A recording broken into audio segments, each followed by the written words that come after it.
Okay, good afternoon, everybody, and welcome to this fourth day of the Zoom panels at the African Feminisms Conference.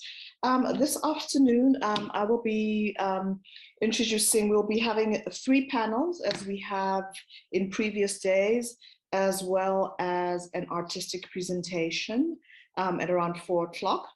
I am going to first present the first panel, which is on solidarity and the politics of care. It will be chaired by Chido Nyaruwata, who is one of the young feminist leaders from the African Gender Institute. Chido, over to you.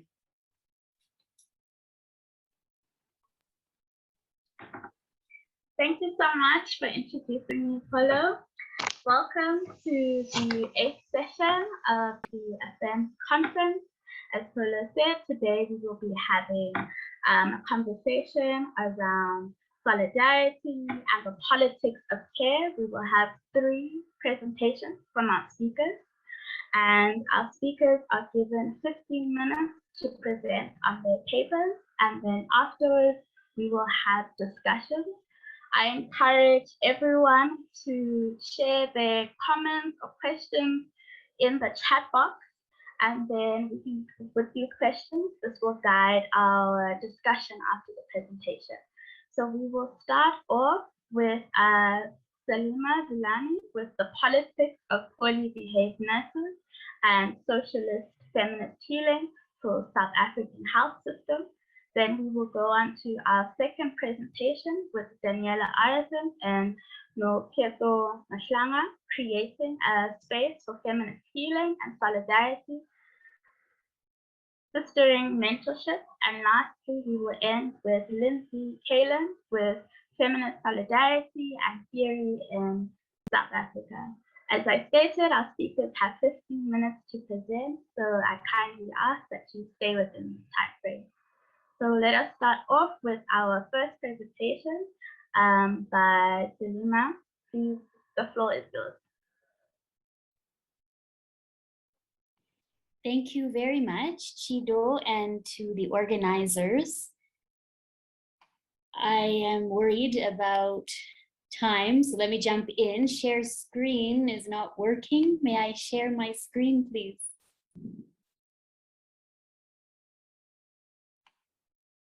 Great.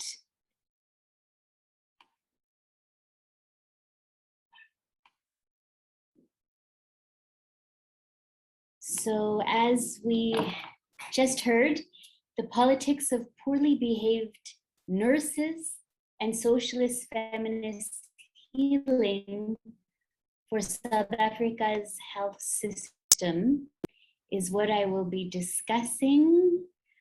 I'm using material from these 3 articles and 1 research monograph authored by me.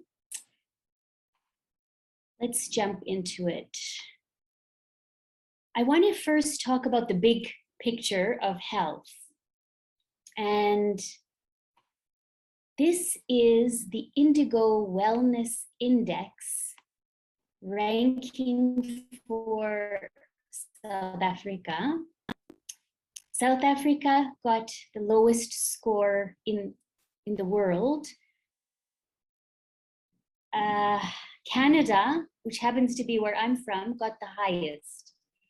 You can see around this beautiful purple shape the different indicators that were used to make the ratings. Much of this will not be surprising to people living in South Africa.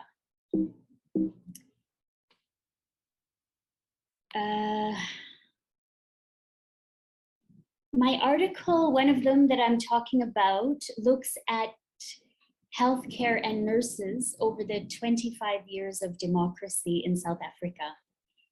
So what I've done here is I've mapped the nurse to population ratio for as many of the 25 years as I could do. Now what you see is very little increase in the nurses per 10,000 people in the country. So it hovers around 45, a little bit below in 1998, a little bit higher by 2018. But given a population with this type of health status, one would think that in democracy we would have more nurses, given that, of course, nurses of the various types that we have in South Africa make up 81% of the public health professional posts. So this is the main labor force dealing with people in need of medical care. How does this nurse to population ratio compare with other middle income countries? Okay, so when our leaders say, oh, but we're not a rich country, well, compared to middle income countries around the world, South Africa does not fare very well, with roughly 51 nurses per 10,000 population and not a very high life expectancy at birth.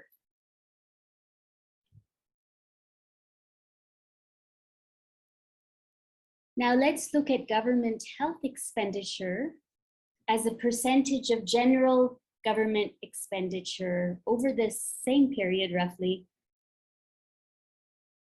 What you see in the green line up above is the level of spending that African leaders pledged to do in 2001, way back in the last major pandemic that hit the continent at 15%. Sorry, my apologies, Salima. Your screen share seems to be stuck. So we are stuck on the first screen. Could you switch it off and try to reshare again? Yeah. Yes, okay. Yeah. Thanks for telling me.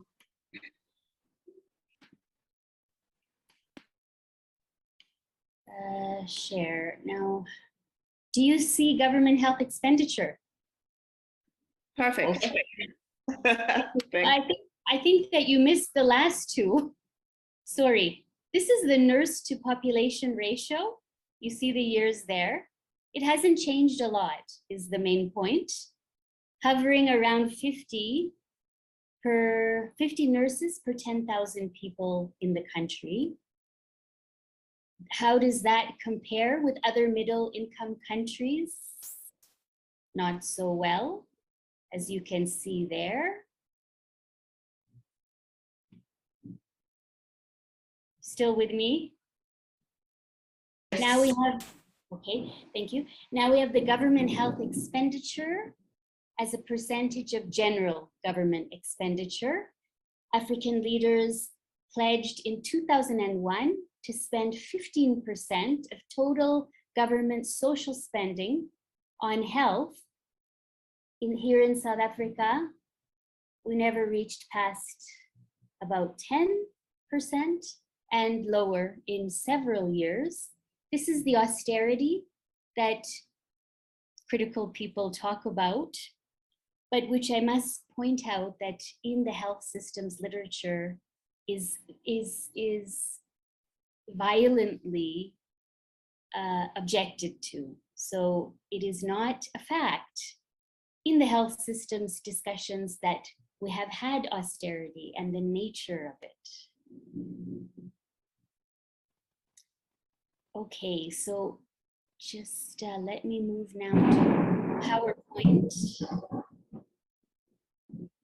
So my argument is that rather than solving these big picture systemic problems, we find fault in women. And that is, of course, nurses, the main face of the health system. This, I argue, is rooted in misogyny. I must say it's very nice to be in this safe space to talk so openly. Let's look at nurses' working experiences. So when I say that we blame nurses, I think you all can imagine the stories, the media headlines, even many of the academic studies that demonize nurses. Let's look at nurses' working experiences over time. This is a study of almost 2,000 nurses, 9 different provinces of the country. The survey was done in about 2005. Major conclusion: stressors related to staff issues were clearly the most severe for all categories of nurses. What are staff issues? Insufficient staff to handle the workload, shortage of staff, poorly motivated co-workers, fellow workers not doing their jobs. Other top stressors that nurses talked about: watching patients suffer. That's that very high level of morbidity or illness in the population.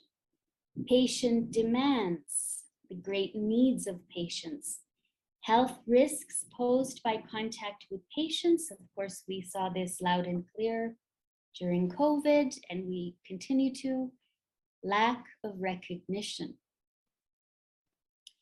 Here's something from the Department of Health, 2011.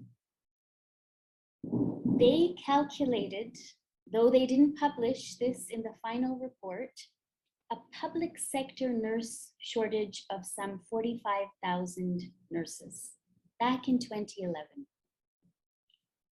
Also stated in this draft report, high numbers of vacancies in the public sector. Vacancies means posts that the state does not fill. Also in the report, without naming budgetary constraints, they say it would be impossible to fund the unfilled posts.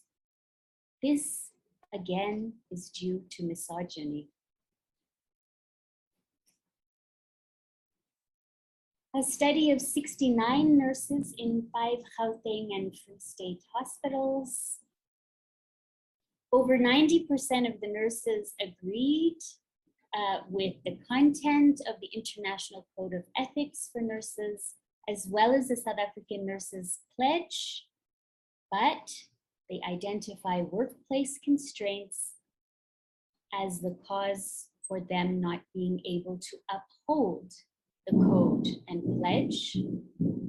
Public sector nurses named disrespect from patients and being blamed by managers for errors and problems stemming from systemic inefficiencies and staff shortages. There it is again.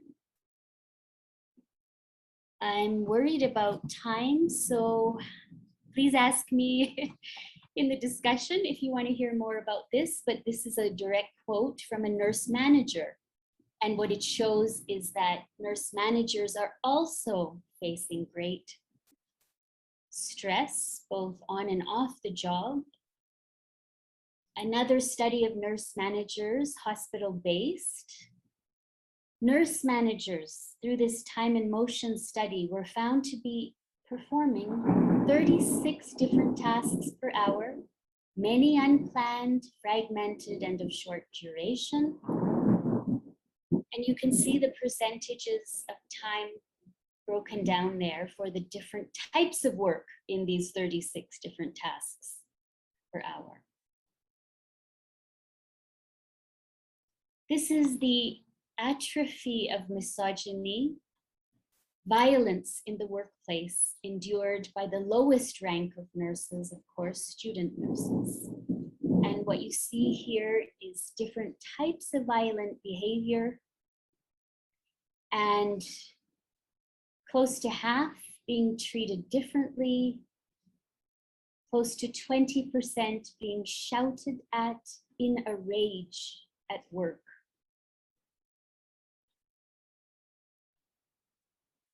The most typical perpetrators of workplace violence, there you have it.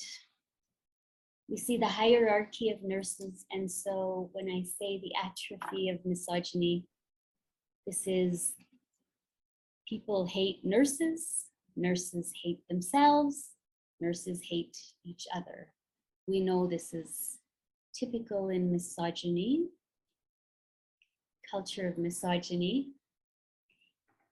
Let's get to some feminist solutions, some good news. Sorry, Selena, unfortunately we have 2 more minutes. So 2 more minutes. 2 more minutes. Okay. And we're still not able to see the slides. So I'm not sure if you can fix that just so that we can use your... You can't see the slides? Yeah, it's still on the PDF. Okay, I'm trying the same thing again to share. Can you see it? Yeah, we can see feminist solutions. The first major area, take care of the health of the majority. We often don't talk about health when we talk about healthcare. So public investment in collective food production. This is basic to improving the health of the majority so that they don't need healthcare. Public investment in collective housing construction. This would not be through tenders. Public investment in collectively defined, culturally appropriate healing. This is for all of the historical, political hurt and psychic hurt, which are one and the same, as Nadia David said yesterday at this conference. Weekly health literacy and support groups as part of public health care. The other big area of change with regard to health workers. What we need is job laddering and supported training for community health workers and all levels of nurses. We need to recognize and increase the leadership of nurses, given that high percentage of nurses in the professional workforce. We need to broaden the scope of care, create new rungs in that ladder. Basically, this means nurses replacing doctors who are already in shortage in the public sector and who are not so interested in providing care in the public system. A living wage for all community health workers. Decommodify healthcare. This is a big one. It means public production of all inputs needed for healthcare. We saw the shortcoming of this through COVID, whether it was the masks needed by healthcare workers, whether it was the machines needed to breathe. All of this globally was in shortage, and this has to do with the monopoly in medical technology. That monopoly is not dealt with in the National Health Insurance. This is from government's own study published in May 2017. These companies that you see here are the great controllers of healthcare production in this country. You can see they are controlling every single aspect of care, from hospitals to the insurance, to pharmacies, to the medical products. If we don't break this monopoly, we will have a healthcare system that overruns in costs, because a monopoly means excess. It means goods controlled by companies to their advantage, which means eating up public money increasingly already occurring. Sorry to cut you off, Selena, but we have to go on to our next speakers. But as you stated, our guests can pop questions about your presentation, and we can have more conversation at the end. I now invite Daniela and Nokhetho to present. Thank you so much.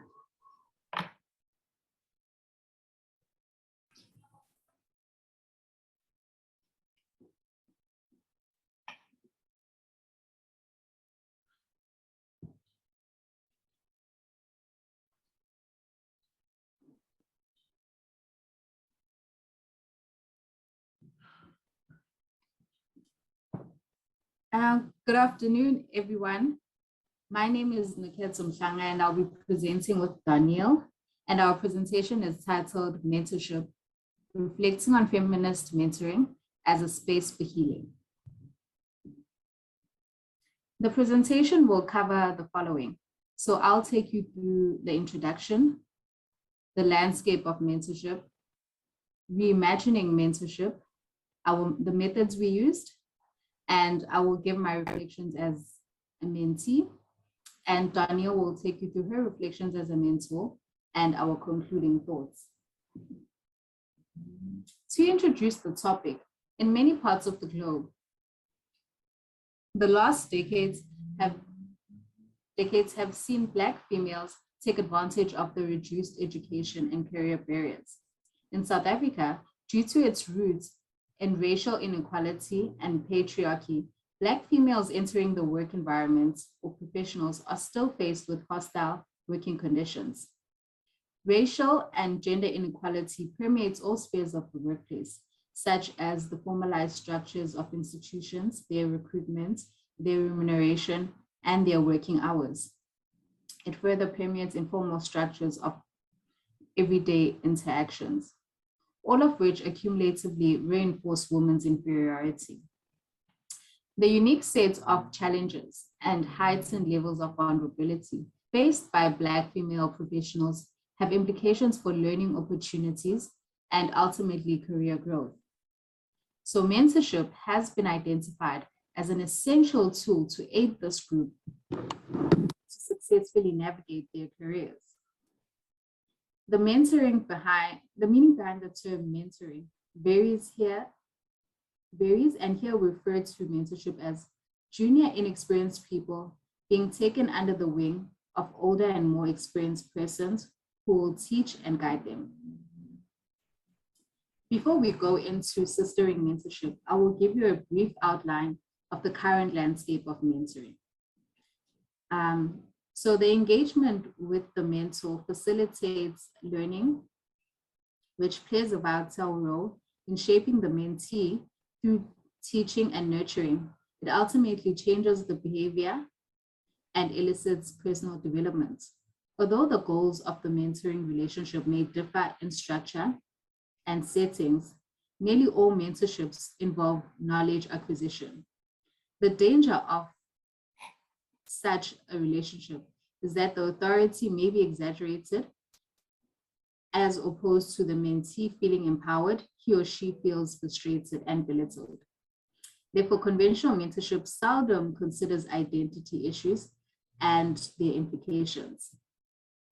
So the uncritical acceptance of conventional mentorship, which thrives on power dynamics while paying little attention to varied identity-specific needs of mentees, is problematic, and recognizing the significant role that can be played by the mentorship of this group to foster feminism and provide a space for healing for Black female professionals, we propose a unique mentoring style to help facilitate the aforementioned. And we do this through what we call sistering mentorship. Now, sistering mentorship is the proposed mentorship style. It's a term that amalgamates core concepts of the mentor and mentee relationship as experienced by the authors of the paper. So sistering mentorship adopts a concept coined by Gola as older sistering. So Gola proposes a deviation from the conventional mentor-mentee relationship to a space in which both parties are able to maneuver challenges and focus on the development of the younger sibling without either party being neglected or neglecting their personal development. She proposes older sistering on the premise that conventional mentoring is concerned with young Black professionals is to be shown the ropes,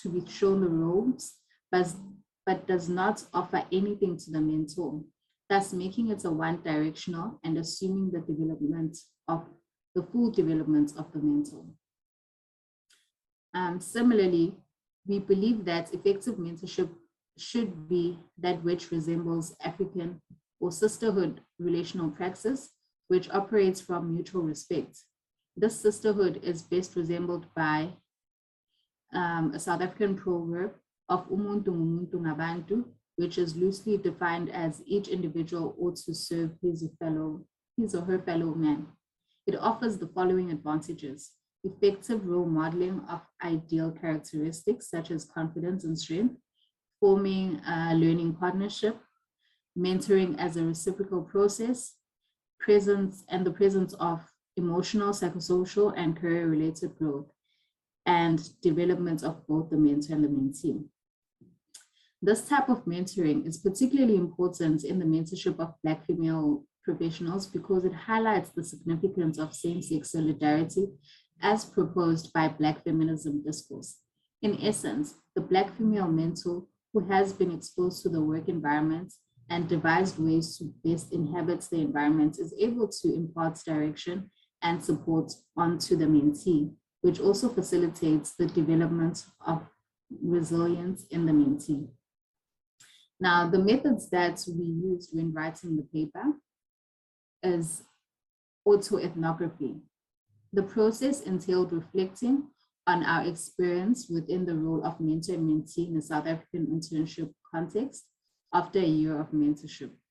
As Black female professionals working within a patriarchal organization, we were cognizant of that our perspectives rely heavily on our subject positions during the internship.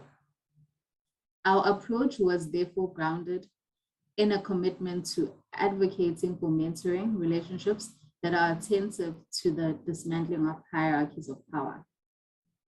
And I will now give my reflections of my experience as the mentee.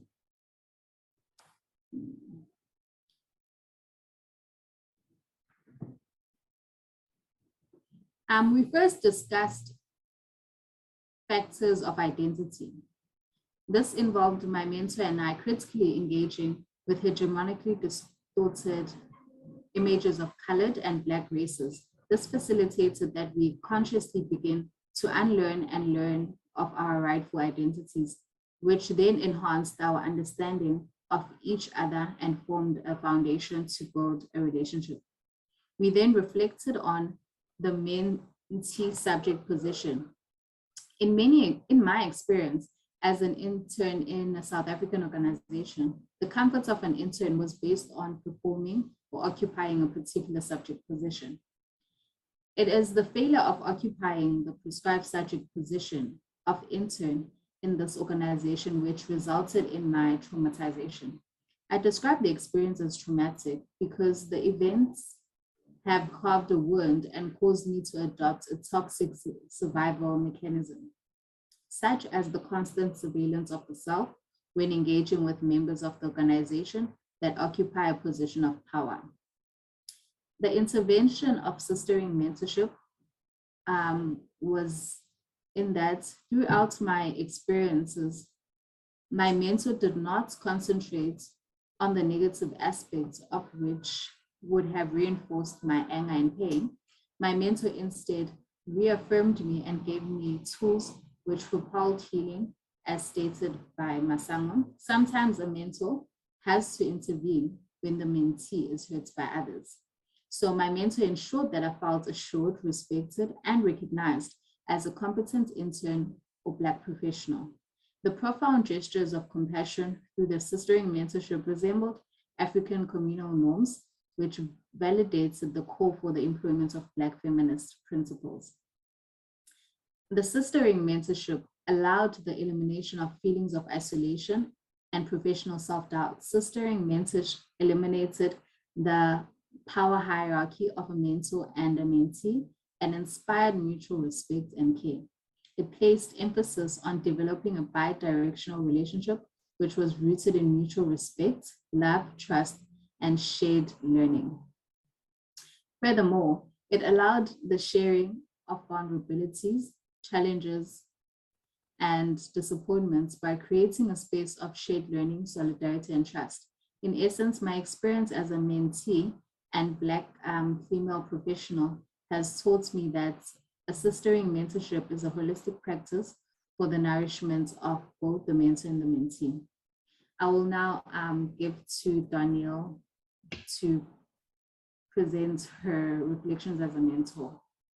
Thank you, Nokhetho, and afternoon, everyone. I'll be continuing with the presentation. So the role of the mentor, myself and the older sister. As a Black female professional and mentor, the issue of power is very significant.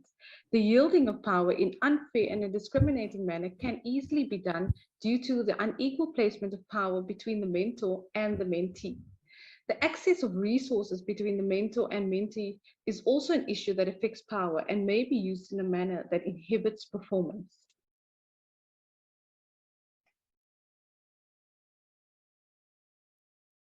In the adoption of assisting mentorship, I wanted to empower and enrich my mentee in order to face the challenges that await her as a fellow Black female professional. My stance in teaching and learning was that I was neither her teacher nor her supervisor, merely her older sister in an organization that may or may not always empower and uplift her due to the inherent hierarchy. As a mentor, the discussion of the intersection of gender, class, and race was crucial to our bonding and in our identifying ourselves as fellow sisters.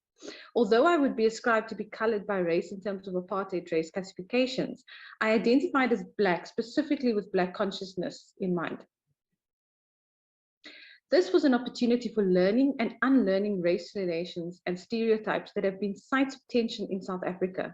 It allowed for crucial debates on race construction and the need to deconstruct race to facilitate unity.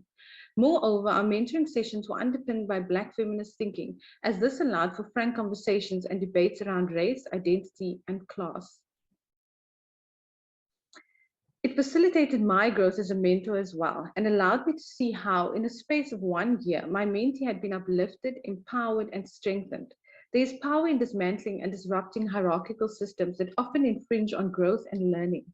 The Black feminist practice of sistering mentoring involved the inclusion of African values of Ubuntu that created the smooth negotiation of the nuances of our identities that were in many ways similar yet divergent.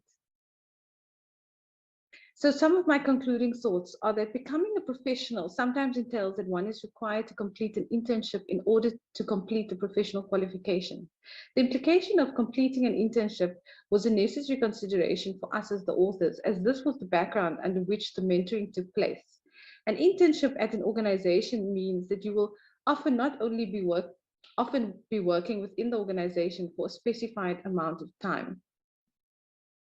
Thus, Black female professionals and interns are not always afforded institutional citizenship, which renders them as outsiders and objects of production and work.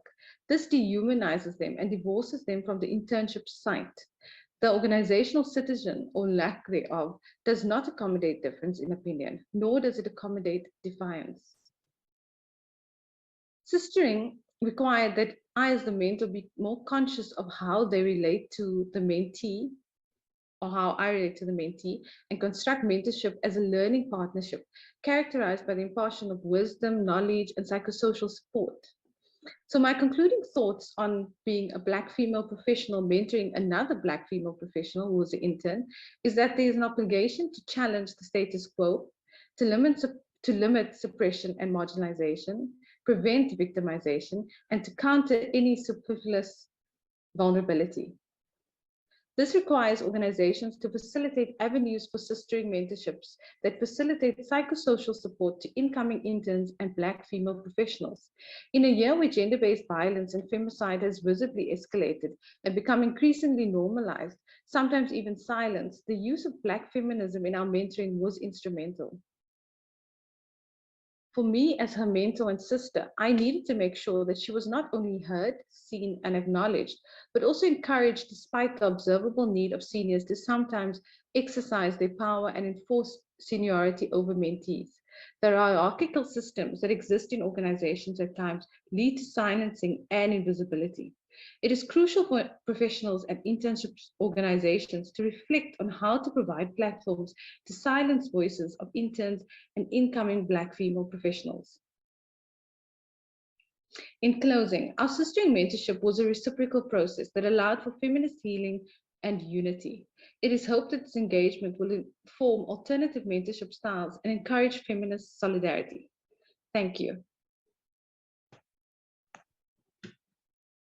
Thank you so much for that powerful presentation on the need for sistering mentorship within our professional spaces. I now invite our final speaker to present. Lindsay, you have the floor.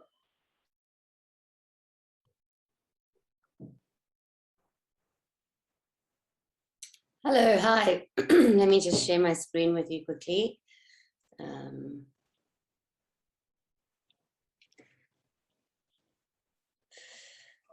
All right, can you all see my slide? Yes, we can. All right, so let me begin. I'm also very worried about time. All right, so I haven't written anything on the subject of women as a feminist philosopher in 5 years. Why? In brief, 2 formative moments set me down a challenging path.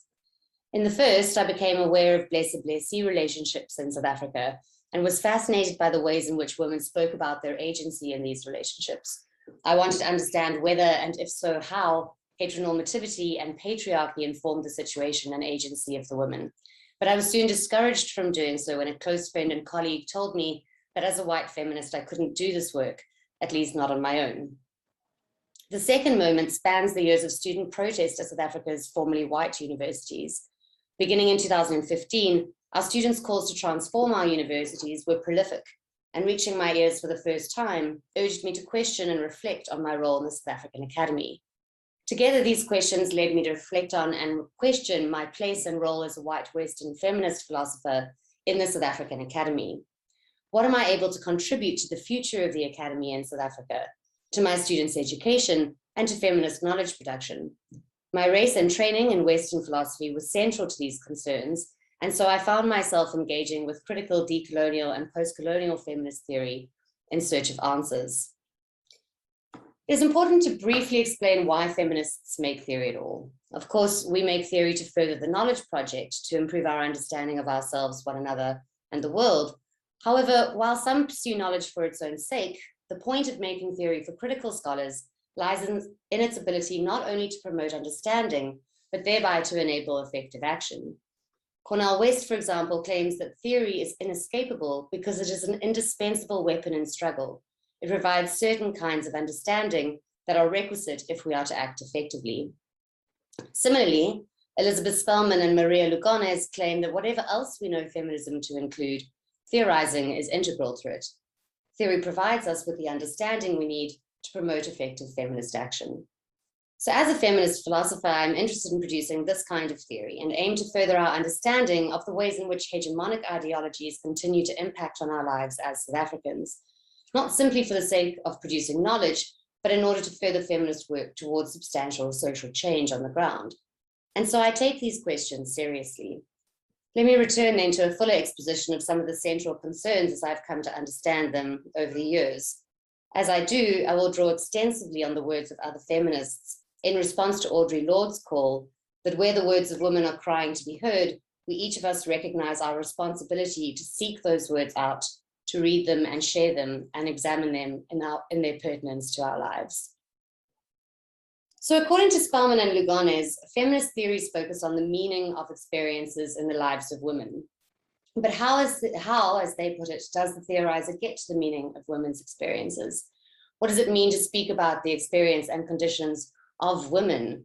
Can we speak about women as women, or can we only make contextually specific claims about particular women? Relatedly, can we speak about differently situated women? Decolonial and post-colonial feminists criticize white Western feminists for failing to recognize the complexities posed by these questions when it comes either to the creation of feminist theory or to the ideal of sisterhood. For assuming, for instance, that women are a homogeneous group, that all women share a common condition, and that as such, feminists can speak simply as women, for women, and about women, without acknowledging differences, positionality, or privilege, or the fact that gender cannot be separately discussed from race, class, and so on. For instance, Chandra Talped Mahanti objects to the cultural imperialism of Western feminism, which positions women outside of history insofar as we are taken to be an already constituted coherent group with identical interests and desires, regardless of class, ethnic, or racial location or contradictions, implying a notion of gender or sexual difference or even patriarchy that can be applied universally and cross-culturally. Instead, Mohanty defends the significance of the heterogeneity of women and a focus on contextually nuanced theorizing about women.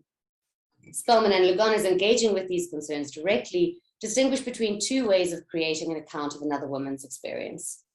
They say, it is one thing for both me and you to observe you and come up with our different accounts of what you are doing.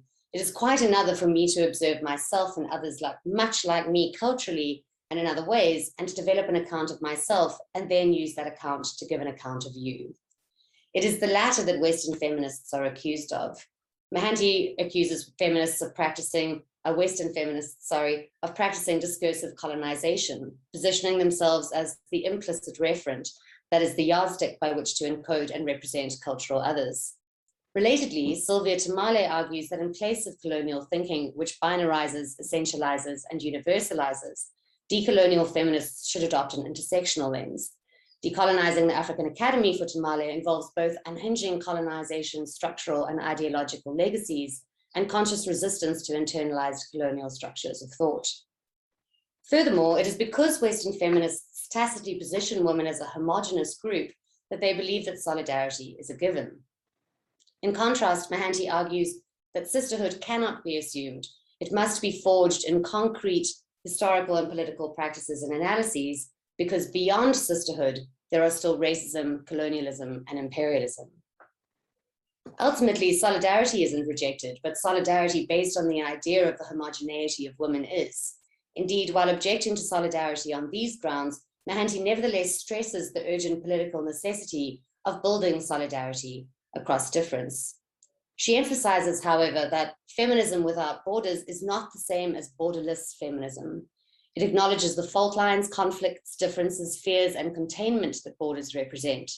It acknowledges that there is no one sense of a border, that the lines between and through nations, races, classes, sexualities, religions, and disabilities are real, and that a feminism without borders must envision change and social justice work across these lines of demarcation and division. She defends the need for a comparative feminist studies model, suggesting that the challenge is to see how differences allow us to explain the connections and border crossings better and more accurately, how specifying difference allows us to theorize universal concerns more fully. Engaging with these concerns, Spelman concedes that the notion of a generic woman functions in feminist thought much the way the notion of a generic man has functioned in Western philosophy. It obscures the heterogeneity of women and cuts off examination of the significance of such heterogeneity for feminist theory and political activity. She goes on to argue that those of us who think that such privilege damages both the women who have it and those who do not must do much more than simply note its presence. For if we really think it can disfigure and distort feminist thought, then we'll want both to understand how such privilege works and to examine how deeply it has informed and deformed feminist thought. I take these concerns seriously. They entail that the feminist theory I am steeped in, have produced, and potentially can produce, does, may, and or could reify Western cultural imperialism, amount to discursive colonization, invisibilize the many differences among women, and mask the privilege of some, like myself. If it does, this would mean that my work supports the status quo I intend to challenge, making it self-defeating. In this light, the questions posed above gain more urgency for me. Notably, is it possible for me to contribute to decolonial feminist theory making in South Africa? And if so, what would this entail? I'm not the first white South African feminist to think about these questions. Deirdre Byrne, for instance, recommends that white anti-racist feminists adopt the ethical stance of ally, center African feminisms, and express respect and solidarity in Mohanty's sense. For Byrne, these principles are all marked by holding others in esteem and value, while recognizing the inalienable diversity of their context and being. She concludes that white feminists living in Africa and African feminists need to grant each other the starting point of their own positionalities, but also to consider the ways in which they each oppose neoliberal colonialist white supremacist patriarchy and how to work together.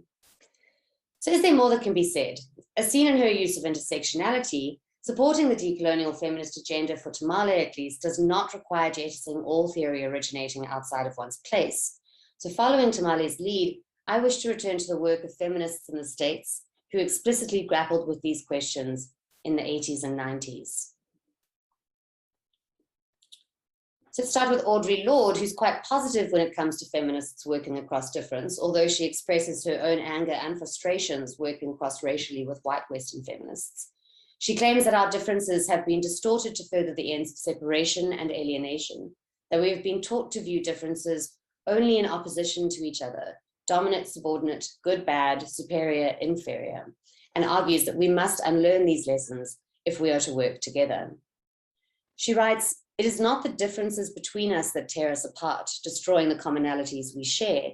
Rather, it is our refusal to examine the distortions which arise from their misnaming and from the illegitimate usage of those differences which can be made when we do not claim them nor define them for ourselves." She goes on. Yes. Yeah, just one more minute, just concluding remarks so that we have 15 minutes for our discussion. Yeah. Oh, I haven't been going for very long, have I? Oh dear. Okay. Can I have a couple more minutes? Unfortunately, no. I schedule. All right. So Audre Lorde goes on. I think this is quite important. She says it's a lifetime pursuit for each one of us to extract these distortions from our living, right? At the same time as we recognize, reclaim, and define them. So I'm not going to go through Bell Hooks or Maria Lugones, sadly, because they have some really, really, really important things to say, I think, about the kinds of attitudes that we need to adopt when engaging with other women. But I'm happy to share a draft of the paper.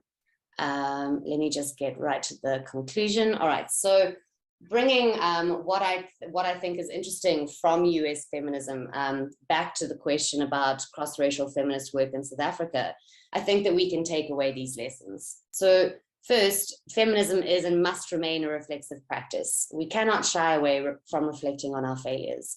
So I failed to notice the cultural imperialism of the theory I use to understand my own and other women's worlds, and realize that I have to unlearn internalized racism and sexism in order to be able to engage in the kind of dialogue with other women that is requisite to create feminist theory, and that this is a long-term, potentially lifelong project. Second, solidarity is not a given. We need to take responsibility for defining it on our own terms and then working towards it. And to do so, we must confront and eliminate the divisions, fears, prejudices, and resentments between us, and develop relationships with one another that affirm the plurality among us.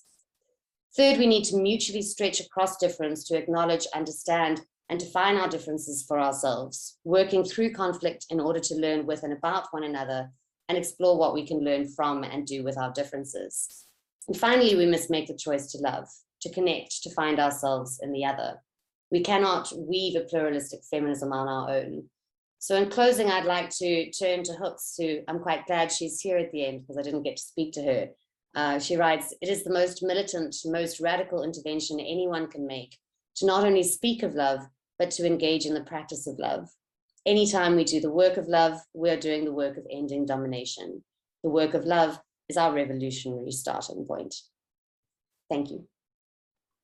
Thank you so much, Lindsay, and thank you to all of our panelists who shared very important work regarding solidarity, around the politics of care. And I don't have any questions, but I think one thing that I'd like to kind of bring together is Lindsay's intervention, but also the first paper that we had from Selena around the perception that the public has of nurses. And I just wanted to ask Selena, how can feminists actually build solidarity with nurses, given that there's such negative perceptions of them, but as you rightly highlighted, their position in the public health sector is the product of misogyny. So that's my question to you. Thank you, Chido. The feminist solutions that I started to talk about, I believe are the way for us to be in solidarity with nurses. Why? Because if we do not undo the system of poor health and poor healthcare for the majority, we will continue to put the burden of general inequality on nurses who carry it when poverty, impoverishment, inequality starts to affect the health of the people. And so maybe I can just put in the chat the link to my paper on achieving sustainable universal healthcare in South Africa.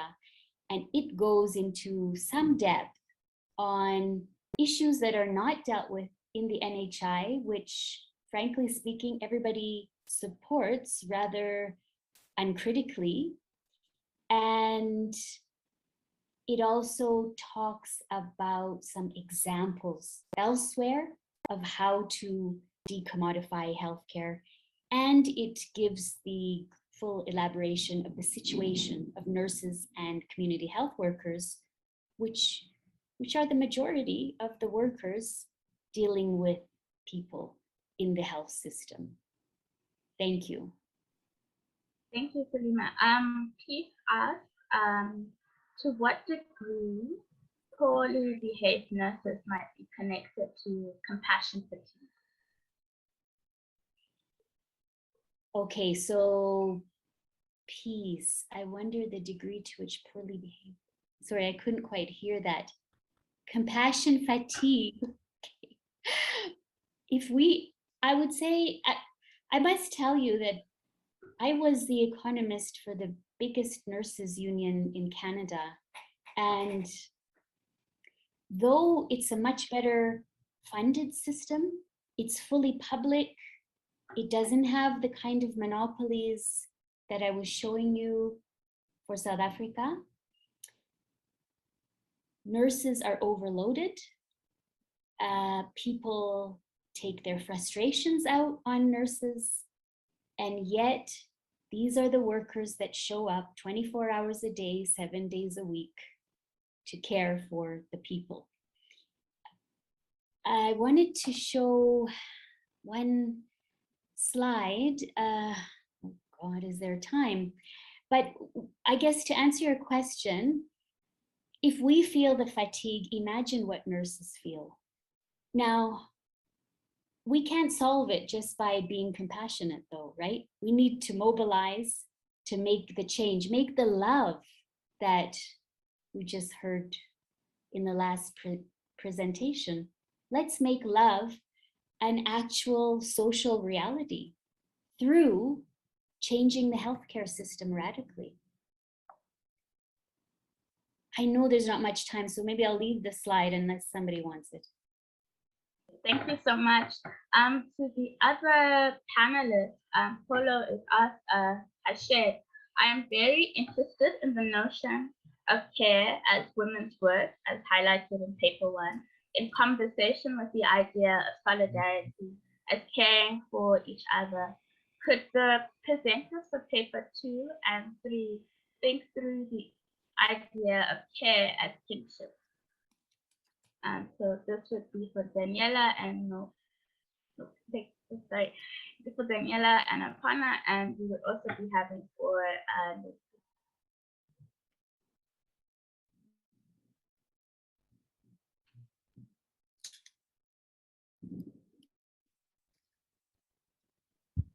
I'm going to jump in it. I think with the relationship of a mentor and mentee and how we've constructed it, I think care is almost implicit in that, especially when you think about Ubuntu. You really are supporting each other. You're caring because you want your mentee, you want your sister to do well. So it goes both ways. There's care bidirectionally. Yeah, I think it's actually just implicit in the relationship, the care. That's from my point of view. I don't want to talk too long because of the time.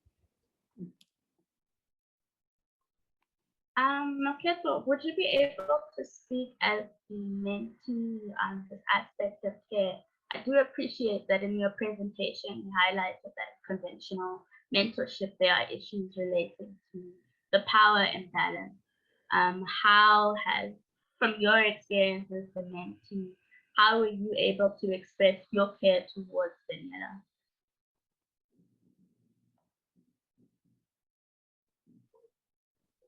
Are you still with us? I think, yes, I am. I think it was very important for us to express care and love and trust in building our sisterhood.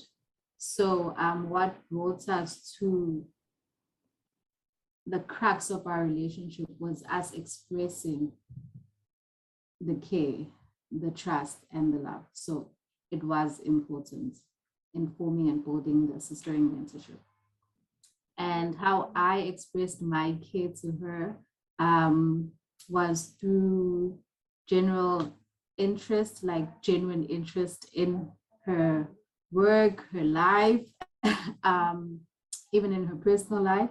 I remember I'd celebrate her birthday and so forth, and also care in terms of being a support system in the work that she did within the organization as well. We'd be able to bounce ideas off each other and support each other in whatever tasks and roles. Thank you too for your intervention. And lastly, Lindsay, you can just close off with your answer. My thoughts. Thanks, Chido. Yeah, I think there's definitely an important link between care and kinship, right? And both, well, Lord and Hooks and Lugones are all talking about the idea of care. So for Hooks, we need to be doing what she calls the work of love, right? And one of the aspects of that love ethic is care. I think what's quite an interesting in terms of thinking about kinship, what might be quite interesting is looking at the relationships between kinship and sisterhood and friendship, right? So one of the things that I really take away from Lugones and Spellman's work from the 80s and 90s is that they're interested, they compare the kind of the feminist ideal of sisterhood with the ideal of friendship. And they think that friendship is actually a better place to start with the reconstruction of our relationships with one another, because it's not unconditional, because it's not unconditional, right? And because it's tied to the particularity of people. So I wonder there whether friendship and that kind of pluralist friendship and the relationships between that and the kind of attention that is given in care might be something that we want to pay more attention to. Thank you. Thank you all so much for this intervention, for the conversation, and highlighting the importance of care work, but also highlighting that even within feminist communities, such as building solidarity, there will be difference. And how do we navigate this difference without, trying to dominate or take over the conversation? So I really want to thank you for bringing these perspectives to light. And with that, we will be closing our panel. I want to say once again, thank you to the panelists. Thank you to the organizing team for facilitating this. And I hope you enjoy the rest of your day and stay tuned for the other sessions, as we still have a couple of sessions for the conference. All right, goodbye, everyone. Thank you very much. Thank you. Thank you.